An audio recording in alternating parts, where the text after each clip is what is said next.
Hi, I'm Brian Whitesides, cryptozoologist. I believe in the possibility that Bigfoot may exist.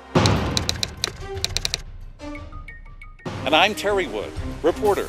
I'm Susan Wood, reporter at your leisure. And today we're going to go looking for Bigfoot. Right here in Big Cottonwood Canyon. A lot of people think of Bigfoot as living in the Pacific Northwest, but actually there are more sightings per capita here than there. We've got reports, yes, in Utah, and the thought was that we have actually more sightings per capita in Utah than the Pacific Northwest.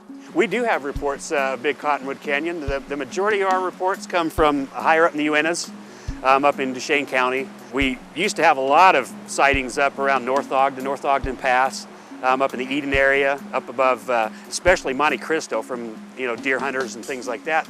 These guys have been in the wilderness and hunting for, most of their lives, and they're coming down and reporting things that they've never experienced before. Cryptozoologist. What does that mean? Well, Brian hunts for those species that have not been found yet. These are undocumented animals. A lot of them are handed down as myth or legend, like the panda bear. Until the 1930s, the panda bear was a myth and a legend until they found them and captured them.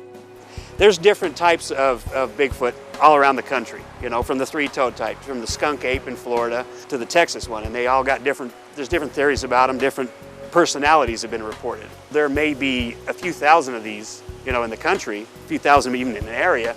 We've got such a big area, they're spread out. You're not gonna see them like a herd of cows. You're not gonna see them like you would a herd of elk or deer. You're lucky to see one in a lifetime.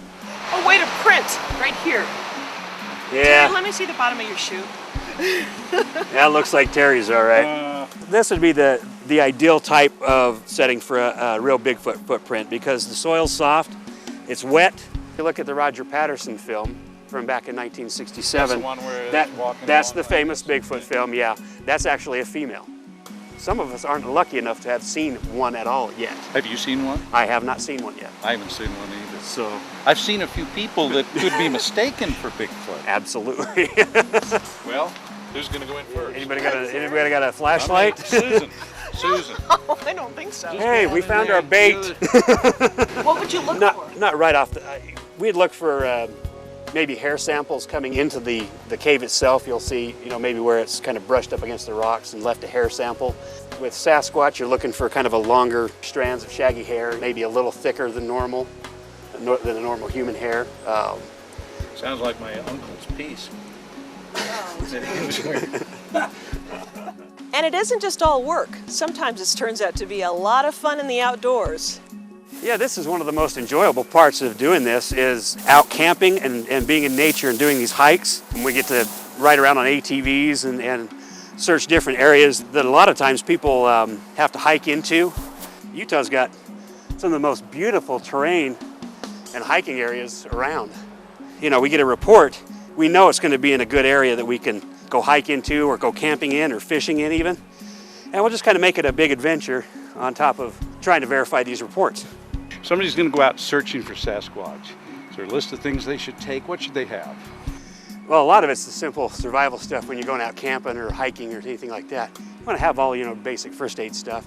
Plenty of water, some snacks with you and things like that, if not for snack on yourself or bait maybe.